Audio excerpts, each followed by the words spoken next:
telur. Nah, ini di gambar ini paling bawah tuh ada tulisan Yolk Jadi kantung, kalau diterjemahkan adalah kantong kuning telur. Nah, itu merupakan makanan dia. Jadi makanan dia itu terhubung dengan tali pusar kalau di kita. Tali pusar. Jadi kalau ayam kalau baru lahir sebenarnya tidak perlu diberi makan karena dia masih punya sisa kuning telur di pusarnya. Jadi beberapa hari sudah disiapkan, dia tidak perlu makan. Tapi kalau dia makan nggak apa-apa. Ya. Kalau kita kan sudah langsung ini putus ya dari plasenta atau ari-ari kita. Begitu lahir langsung putus. Plasenta tidak bisa memberi makan. Tapi kalau bangsa burung, bangsa reptil itu masih disediakan makanan.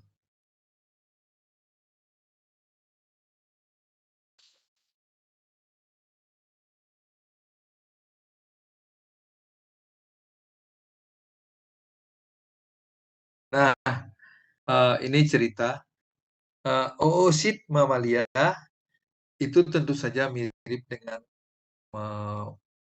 punya reptil dan punya burung. Kemudian ada yang berkembang menjadi viviparus. Kemudian dalam hal ini embrio sudah mulai mendapat suplai makanan atau pakan atau nutrisi dari plasenta. Jadi hidup di dalam uterus. Pada awalnya sih uh, um, bertelur ya.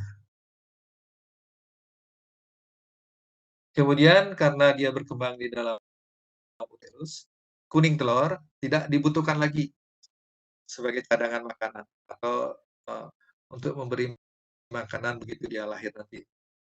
Kuning telur tidak ada, hampir tidak ada, sehingga dianggap ukuran uh, kuning telurnya sangat kecil. Ya. Punya kuning telur, tetapi sangat kecil, sangat sedikit.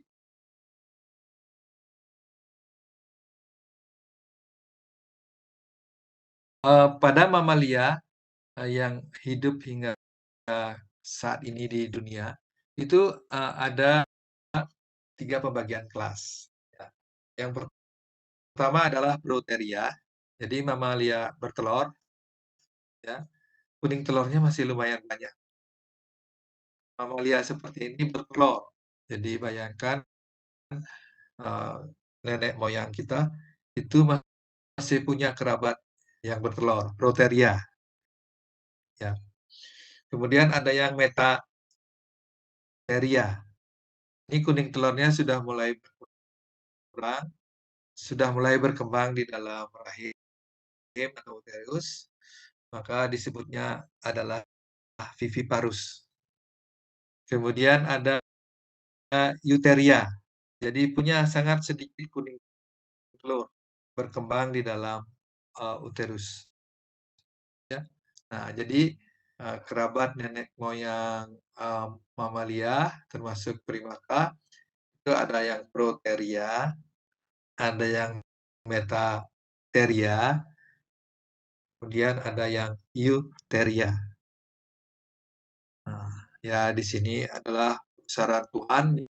Jadi kita punya kerabat dan kita tidak boleh tidak mengakui itu adalah kerabat kita. Telur masih, ya. Sampai sekarang masih meneruskan hidupnya dengan cara seperti itu. Ini contohnya ini adalah saudara nenek moyang kita masih hidup sampai sekarang bertelur.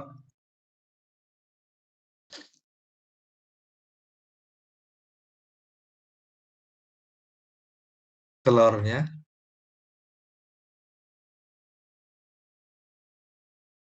Oh, terbayang kalau kita dilahirkan dengan telur ya. Oh iya, telurnya pecah.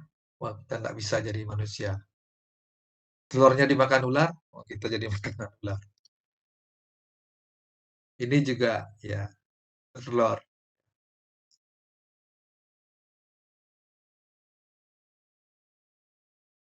Nah, ini sudah mulai tidak bertelur, tapi eh, sifatnya adalah viviparus. Jadi dia punya kantong, ya, lahir lahir kecil, tapi di dalam kantongnya itu menyusui dia dari induknya. Ya, jadi ini ada kalau di Indonesia ada di Papua. Ya, pada jurnal kami yang akan terbit itu ada menulis tentang walabi. Walabi, jadi kanguru yang ukurannya agak kecil.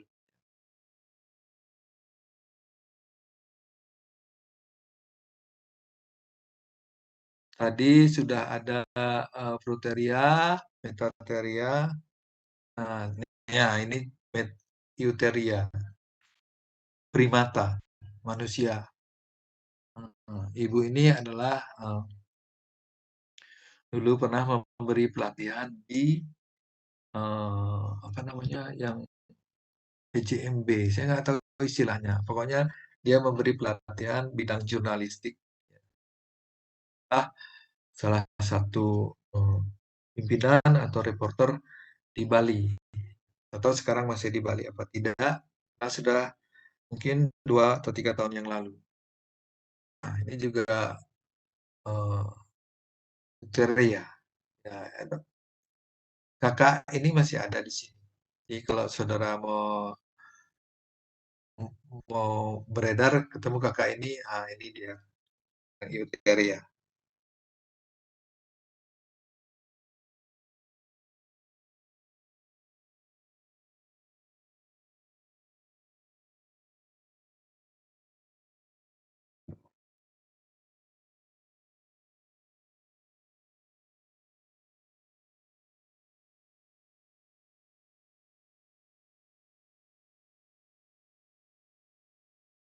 Nah, ini kita ngomongin evolusinya mamalia.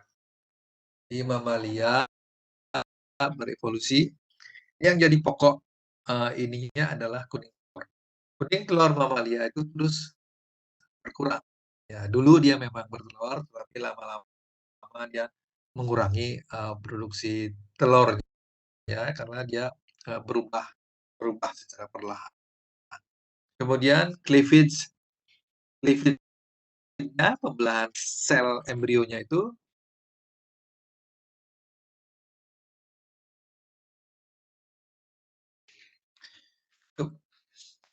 kemudian cleavage-nya itu terjadi di dalam zona pellucida. Ya. Pembelahan pertama terjadi 24 jam, selanjutnya 12 jam kemudian hingga 3 hari. Setelah hari ketiga, zona pellucidanya pecah. Kemudian embrio itu menempel ke dinding rahim.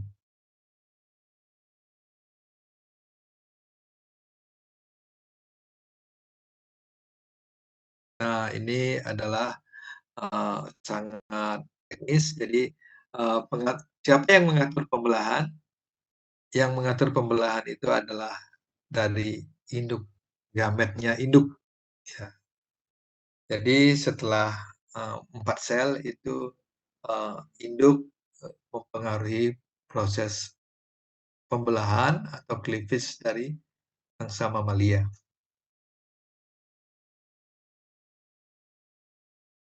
Nah, nah, tadi kan ada istilah blastosit. Ya, kalau jumlah blastomer sudah mencapai jumlah tertentu, maka blastomer itu akan memenuhi isi zona pellucida. Jadi di dalam zona pellucida itu memiliki volume tertentu. Jadi volumenya, diameternya itu disebut sekitar 100 mikrometer lah. Nah, kalau manusia itu kapan disebut sudah kompak, sudah penuh ininya zona pellucidanya. Ternyata manusia sama mencit itu sama-sama. Cukup 18 tomer aja, dia sudah penuh. Kalau domba butuh lebih banyak lagi, karena ukuran sel blastomernya lebih kecil barangkali. itu 16, sapi lebih kecil lagi. 32 dia baru bisa memenuhi apa namanya zona pelosida. Jadi kalau kita lebih hebat dari sapi, 8 aja udah cukup.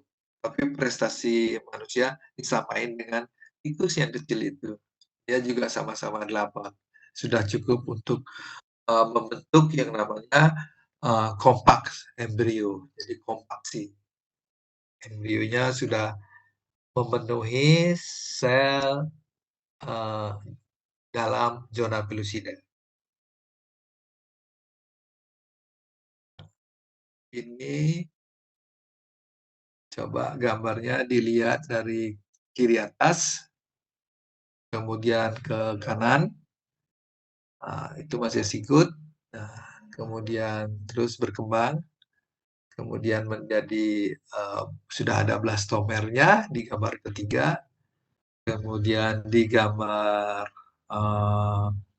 yang tengah itu sudah mulai kompak tapi belum, jadi masih ada rongga di dalam zona pelosida itu. Rongganya itu terlihat di bawah. Nah, kemudian yang D3, nah itu sudah mulai kompak. Nah, ini disebutnya morula, karena bentuknya seperti anggur, disebutnya morula. Nah, kalau yang di kanan, nah, itu sudah mulai sangat kompak, karena sudah memiliki blastosul. Blastosul itu kayak septic tanknya keluarga di manusia. Kalau dia juga harus punya blastosul supaya buang-buangan dari masing-masing blastomer itu tidak meracuni. Nah, kalau link bawah itu adalah yang uh, uh, blastosulnya sangat besar, jadi blastosis yang besar. Kemudian yang tengah bawah itu terjadi hatching, jadi keluar dia hatching. Dan yang 7 satu dua oh dari 0 mulainya. Kalau yang 7 itu sudah hatch, jadi embrio itu sudah berada di luar zona pelosida.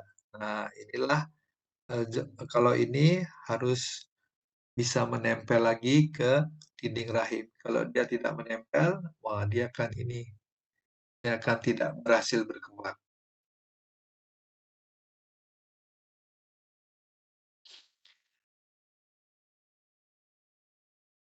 Nah, di dalam embrio kompak itu, blastomer terus berkembang, bertambah, sel embrio itu terus bertambah, sehingga dia saling berimpitan. Kemudian orientasi setiap blastomer itu tidak sama, ada yang ngadep kiri, ada yang ngadep kanan, kemana-mana pokoknya. Kemudian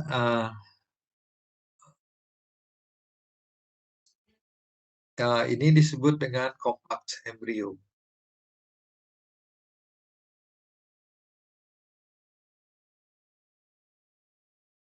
Kemudian embrio yang sudah kompak ini, yang sudah memenuhi zona pelosida seperti tadi sudah disebut, itu disebut dengan morula karena bentuknya seperti anggur. Bentuknya seperti anggur, batas-batas antar blastomernya itu kalau dilihat di bawah mikroskop itu masih bisa terlihat batasnya. Tetapi kalau sudah tidak terlihat, itu biasanya sudah disebut dengan blastosit. Nah, ditandai dengan sudah adanya blastosul. Nah, riset sekarang yang banyak dilakukan secara diam-diam, mungkin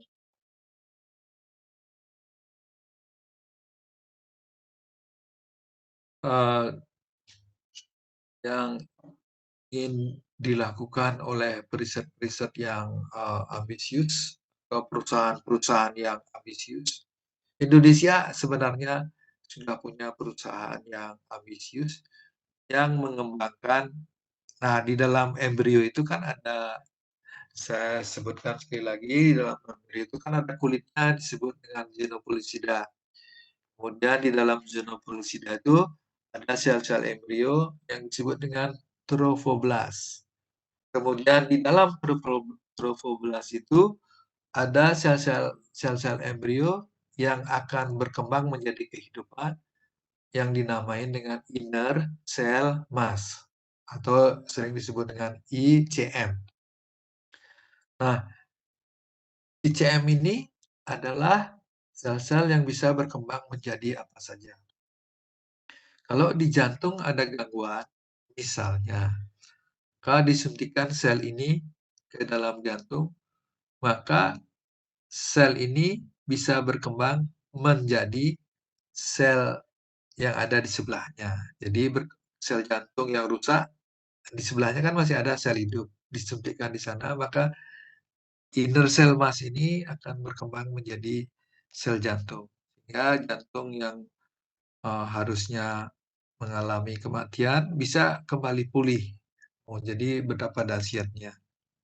Misalnya otot atau jaringan ligamen pemain sepak bola yang rusak bisa disuntikkan dengan inner cell mass. Jadi prinsipnya adalah inner cell mass adalah sel yang bisa berkembang menjadi sel apa saja di mana dia berada.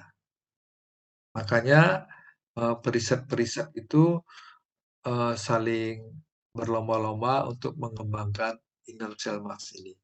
Ya, Indonesia ada dulu sudah saya kenal ada satu perusahaan yang melakukan ini. Mungkin sekarang sudah ada beberapa perusahaan barangkali. Ya, ini adalah antara bisnis dan ilmu pengetahuan. Tapi harus kalau penelitian embrio ini harus berdasarkan apa namanya tidak boleh di luar norma kebaikan. Ya kadang-kadang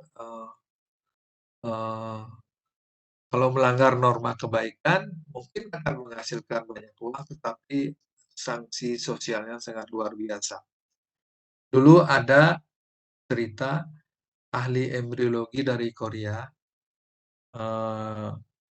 ada ibu-ibu di superovulasi, jadi disuntik supaya menghasilkan banyak telur. Kalau manusia kan biasanya menghasilkan cuma satu telur sekali siklus, telur dipanen. Tapi kalau untuk tujuan embrio transfer atau manipulasi embrio, biasanya uh, di superovulasi, jadi disuntik dengan hormon uh, yang bisa merangsang ovarium itu menghasilkan banyak sel telur. Nah, setelah sel telur itu dihasilkan, dipanen di dalam rahim, yang dibuahi kan biasanya satu atau dua. Setelah terjadi embrio, kan ditanam lagi ke induknya, ke ibunya. Nah, embrio-embrio yang tidak ditanam ini diapakan? Nah, ini sebenarnya tidak kan sudah barang tidak berguna sebenarnya. Tetapi oleh Profesor Korea ini dimanfaatkan untuk riset-riset. Nah, akhirnya ada yang tahu Profesor Korea ini mendapat sanksi sosial. Jadi sebenarnya kalau kita hitung-hitungan ekonomis, memang embrio dari ibu ini tidak berharga secara ekonomis, tetapi kalau secara norma itu tidak boleh dilakukan. Nggak tahu di Indonesia. Mungkin sama juga seperti itu.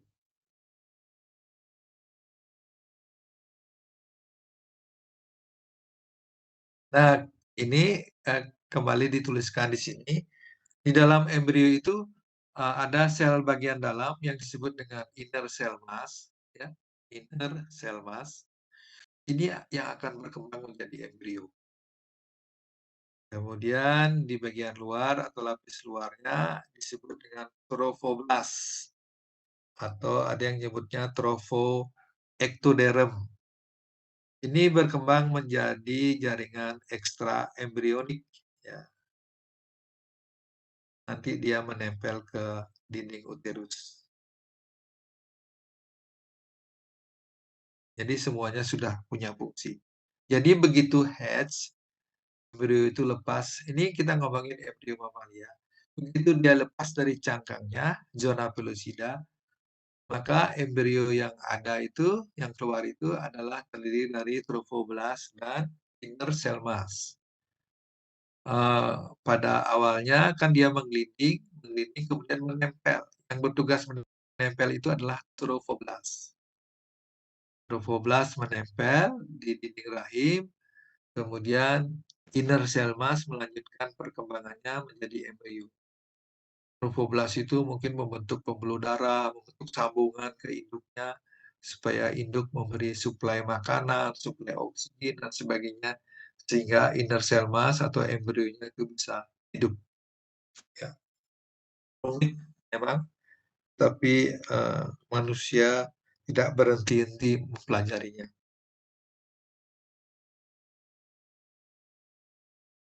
Nah, ini sekali lagi kita akan mengingatkan bahwa uh, embrio embrio mamalia pada saat terjadi fertilisasi disebut zigot. Kemudian uh, pada hari kedua itu uh, terjadi embrio dan sudah terdiri dari 4 sel. Kemudian pada hari ketiga sudah terjadi morula. Walaupun ini belum kompak, jadi kalau sudah jumlahnya 8, embrio pada mamalia, pada manusia, pada mencit, disebut dengan kompak embrio. Kemudian dia akan berkembang menjadi morula, jadi bentukannya seperti anggur, bulat-bulat kecil-kecil. Nah, dan nanti kalau sudah dia punya blastosul, itu disebut blastosis. Jadi perkembangan embrio, kalau saudara mempelajarinya, istilah inilah yang sering didengar. Blastosis, morula, kemudian ini kompak embrio, embrio saja, kemudian zigot. Nah, teman nanti kakak kelas saudara kan mencari embrio itu kalau di reproduksi. Jadi dia memelihara mencit, kemudian mencitnya dikorbankan, uterusnya diambil, mencit yang sudah kawin ini, embrionya akan dipanen. Nah, di sini kita sudah bisa pahami kapan kita mau panen. Kalau kita mau mencari embrio hari ketiga, maka yang kita dapatkan adalah kompak embrio. Kalau pada hari setelah hari ketiga, maka kita akan dapatkan morula. Nah, mungkin hari 3,5 atau hari keempat kita akan dapatkan blastosis. Ya, karena kalau kita terlambat, embrionya sudah nempel di rahim, kita tidak akan dapatkan embrionya. Nah, zona pilosidanya sudah ada, dia tidak bisa menggelinding, tidak bisa dipanen, dia sudah nempel. Nah, jadi jangan lupa ini gambar skema, tetapi saudara bisa nanti gunakan untuk memanen embrio. Kapan saat memanen embrio yang baik? Nah, Indonesianya memanen. Kalau istilah bahasa Inggrisnya collecting. Embryo collection. Nah, ini gambar embrio yang ada blastosisnya.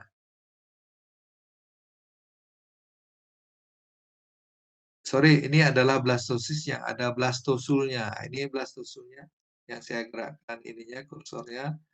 Kalau ada yang mau melihat silakan. Ini adalah blastosul, septic tank dari para blastomer ini. Blastomer ini menghasilkan buangan, bahan-bahan buangan ngumpul di sini. Ya. Nah, ini yang disebut dengan inner cell mass. Nah, ini yang disebut dengan trophoblast yang di pinggir ini. Ini yang bertugas menempel ke rahim induk, yang pinggir ini, yang tengah ini nanti berkembang terus menjadi embrio.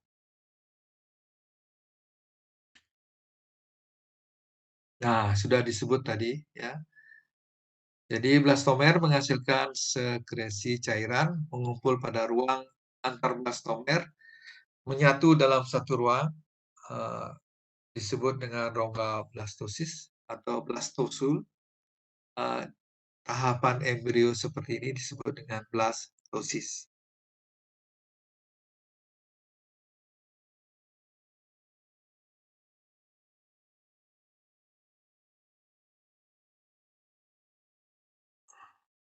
Tadi sebenarnya sudah disampaikan, kita sampaikan sekali lagi supaya saudara ingat.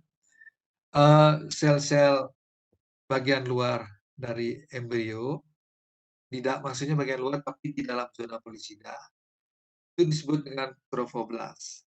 Jadi sel ini adalah sel yang nasibnya cepat ditentukan. Jadi maksudnya dia akan menjadi sel-sel yang menempel ke permukaan rahim.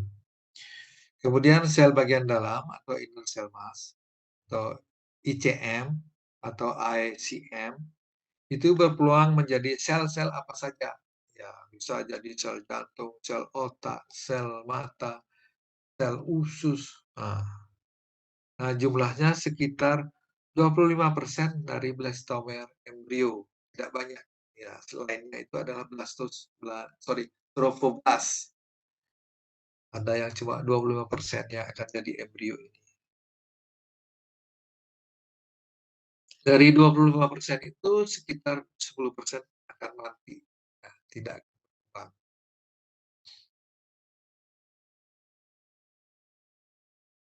Ini adalah gambar embrio dengan blastosul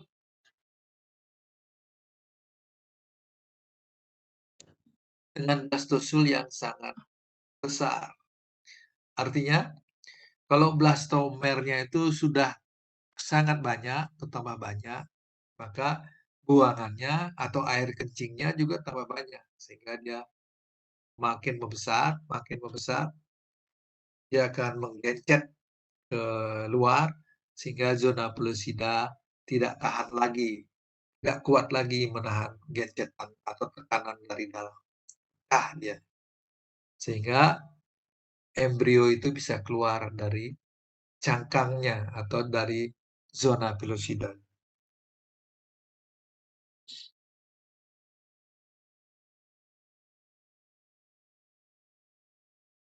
Nah, tadi sudah diceritakan, zona pelosida itu disilahkan retak itu hanya pada sapi, domba, dan babi. Kalau pada yang mengalami disintegrasi, jadi rekatan antar selnya itu putus, itu ditemukan pada kuda dan tikus rodentia. Ya.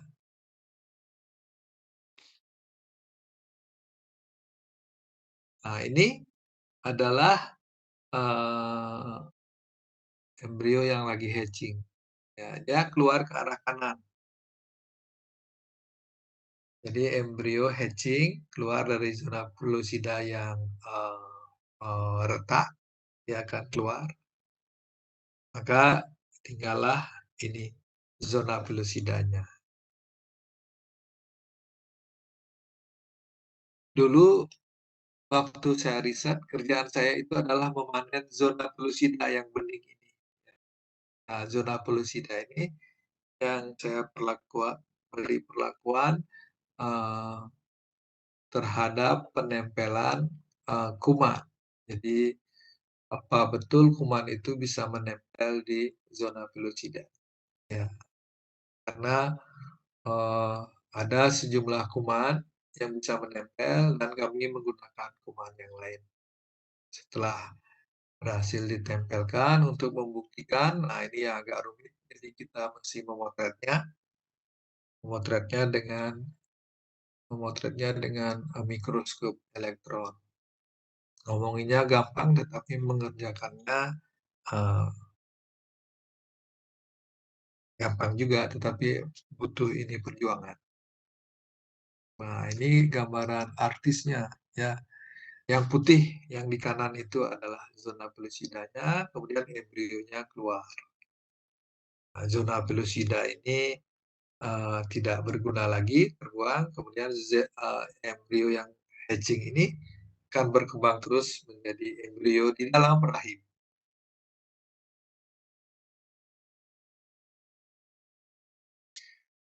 Ini adalah yang sudah hatch, ya, embrio yang sudah keluar. Hatch. Nah, ini yang berbentuk setengah bulan itu, ya, setengah bulan itu, yang tipis, nah itu zona pelosida.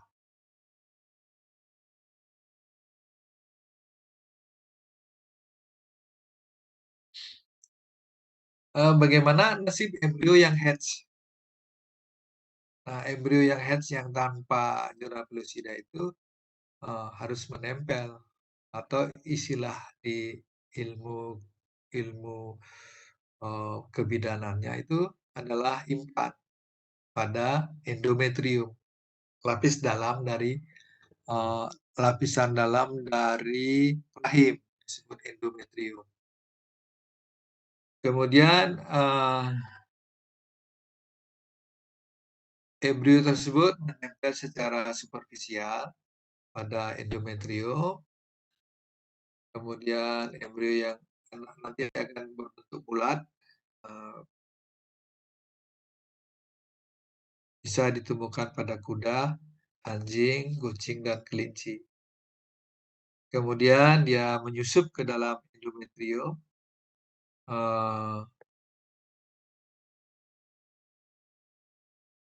Kemudian ada yang berkembang ekspansif, ada yang berkembang tidak ekspansif. Nah, yang berkembang ekspansif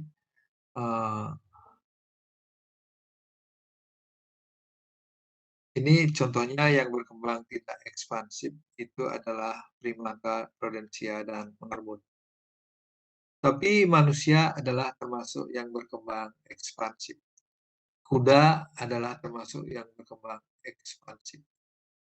Karena pada proses kelahirannya, hewan ini akan menderita banyak perdarahan. Kalau hewan lainnya lebih sedikit perdarahannya, relatif lebih sedikit. Ya.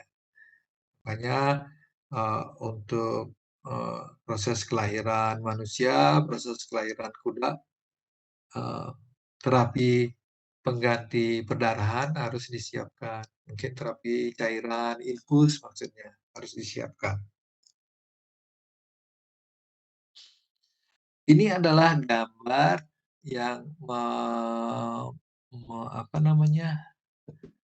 memberikan gambaran embrio dari hari ke hari. Ya, di situ ada dai 1, dai 2, dai 3 sampai 4, dai 5 ada, dai 6, 7, dai 8.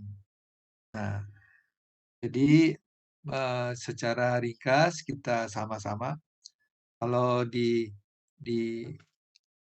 dai 0 itu oosit dilepaskan, ovulasi dari ovarium. Saudara bisa lihat gambar ovariumnya yang di tengah-tengah di bawah tanduk uterus. Nah, dia ovulasi, kemudian dia akan mengalami fertilisasi begitu keluar di daerah saluran tanduk uterus ini, kemudian dia berkembang, kemudian pada hari ke-1 sudah mulai terjadi cleavage, terjadi pembelahan, kemudian pada hari ke-3 menjadi hari kedua, maaf, menjadi embrio 2 sel. Kemudian sebelum hari ke-3 dia sudah menjadi embrio 4 sel. Pada hari 3-4 dia menjadi embrio 8 sel. Kemudian terus bergelinding embrio tersebut, ya, kemudian dia menjadi kompak morula. pada hari keempat menjelang hari kelima. Ini cerita untuk manusia ya. Kemudian pada hari selanjutnya eh, dia setelah hari kelima menjadi blastosit. Nah, kemudian pada hari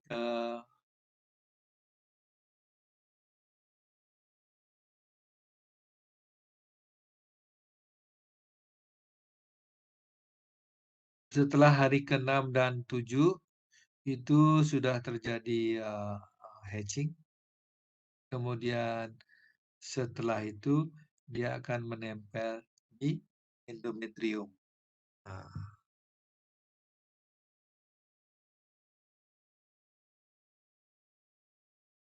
kalau ada orang bertanya, pada embrio umur berapakah embrio transfer bisa dilakukan pada manusia, pada sapi, pada mencit, pada anjing? Nah, jadi embrio transfer. Nah, jawabannya adalah seperti ini. Nah, saudara tinggal pilih kira-kira pada hari keberapa yang paling masuk akal sehingga embrio itu bisa terus lanjut berkembang. Ya, jadi ini adalah contoh pada manusia dan hewan lain mungkin mirip tetapi ada yang tidak sama. Ya, dengan demikian saat yang tepat dilakukan embrio transfer tergantung kepada pola perkembangan embrio di dalam tanduk rahim dari masing-masing jenis hewan. Nah, ini gambaran artis dari embrio yang mengalami implantasi, yang menempel. Jadi setelah embrio hatch, dia menempel di dinding rahim atau uterus, ya, atau endometrium. Seperti ini kira-kira dia nempel.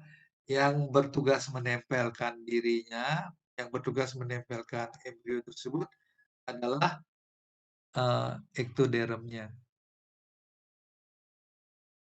Jadi inner cell mass-nya itu tidak berperan di dalam hal ini. Nah, ini gambaran dari yang lain, sama proses penempelan. Jadi dalam bentuk blastosit, ya.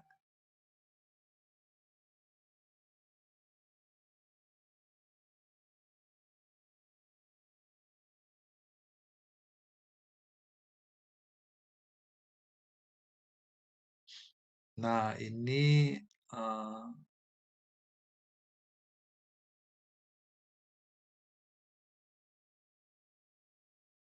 ini gambaran untuk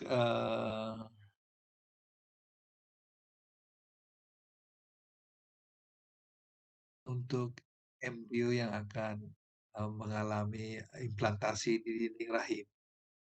Ya, oke.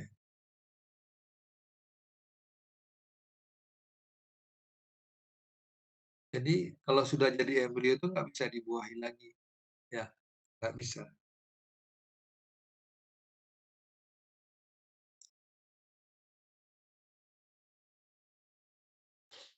Nah, ini pada implan primata, bayangkan, jadi sudah terjadi embrio kecil. Nah, dari inner cell mass itu berkembang menjadi embrio. Kemudian jangan lupa dari ektodermnya, dari embrio itu bekerja sama dengan inner cell mass-nya itu membentuk saluran penyambung. Jadi pembuluh darah dari umbilikus, dari tali pusarnya itu untuk menempelkan dirinya ke induk. Jadi ektodermnya itu bertugas menempelkan. Jadi uh, jangan remehkan itu karena tanpa ektoderm itu embrio tidak akan bisa tumbuh berkembang dengan baik. Nah, saya kira itu yang bisa saya sampaikan malam ini. Semoga sedikit banyak ada yang bisa saudara pahami. Eh, Mohon maaf kalau ada kekurangan di dalam hal penyampaian. Saya ucapkan terima kasih atas perhatiannya. Sampai ketemu lagi. Jaga kesehatan dan eh, lalu berpikir positif. Terima kasih, selamat malam. Saya akan meninggalkan saudara di ruang ini. Saudara juga silahkan melanjutkan aktivitasnya kalau yang ada aktivitas yang mesti dilakukan. Terima kasih. Selamat malam, Dok. Terima kasih. Terima kasih, Dok. Terima kasih, Terima Prof. kasih, Dok. Selamat malam. Terima kasih.